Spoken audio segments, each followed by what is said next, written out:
करतो। माझ्या शब्दांचा जाणीवपूर्वक विपर्यास करण्यात आला। टिपू सुलतान प्रकरणावरून हर्षवर्धन सपकाळांकडून दिलगिरी व्यक्त।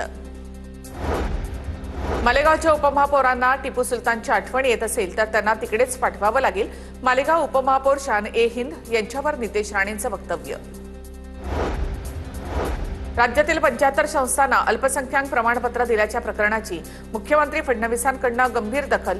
प्रकरणातील दोषींवर योग्य ती कारवाई होईल, फडणवीसांचा इशारा। संगणकीय तांत्रिक अडचणींमुळे प्रमाणपत्र जारी झाल्याचा अल्पसंख्याक विभागाचा दावा। अजितदादांच्या निधनानंतर ही प्रमाणपत्र जारी होणं हा योगायोग आहे। अल्पसंख्याक विभागाचे सचिव रुचेश जयवंशी यांची सारवासारव। अल्पसंख्याक विभागाचे उपसचिव मिलिंद शेनॉय यांची चौकशी होणार। उपसचिव मिलिंद शेनॉय यांची 75 प्रमाणपत्रांवर सही असल्याचं उघड। ज्या शाळांना प्रमाणपत्र देण्यात आली त्यांची चौकशी केली जाणार। 2 दिवसात चौकशीला होणार सुरुवात।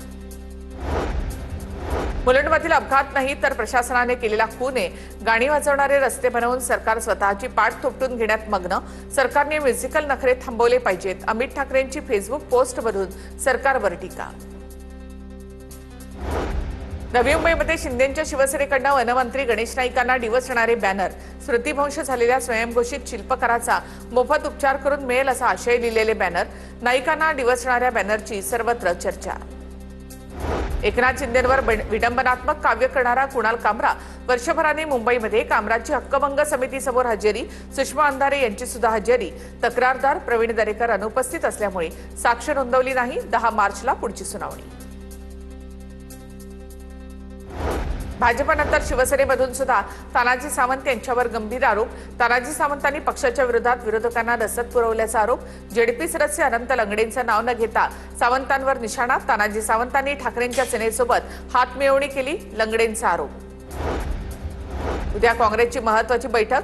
काँग्रेसचे महाराष्ट्र प्रभारी रमेश चेन्नीथला यांच्या उपस्थितीमध्ये बैठक होणार। चंद्रपूरसह इतर महापालिका निवडणूक निकालांवर मंथन होणार। उमेश पाटलांचा डीएनए भाजपचा आहे की शिवसेनेचा हे तपासण्याची गरज। राष्ट्रवादीचे जिल्हा उपाध्यक्ष दिगंबर सुडके यांची टीका। उमेश पाटलांची हकालपट्टी करण्याची ही। नागपुरात यूजीसीचा नवीन कायदा लागू करण्याच्या मागणीसाठी रॅली। भीम चौक ते संविधान चौक रॅलीचं आयोजन। रॅलीमध्ये मोठ्या संख्येने विद्यार्थी, सामाजिक कार्यकर्ते सहभागी।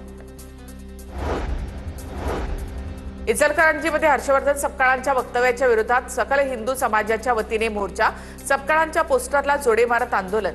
मोर्चामध्ये सकल हिंदू समाजाच्या कार्यकर्त्यांकडून जोरदार घोषणाबाजी।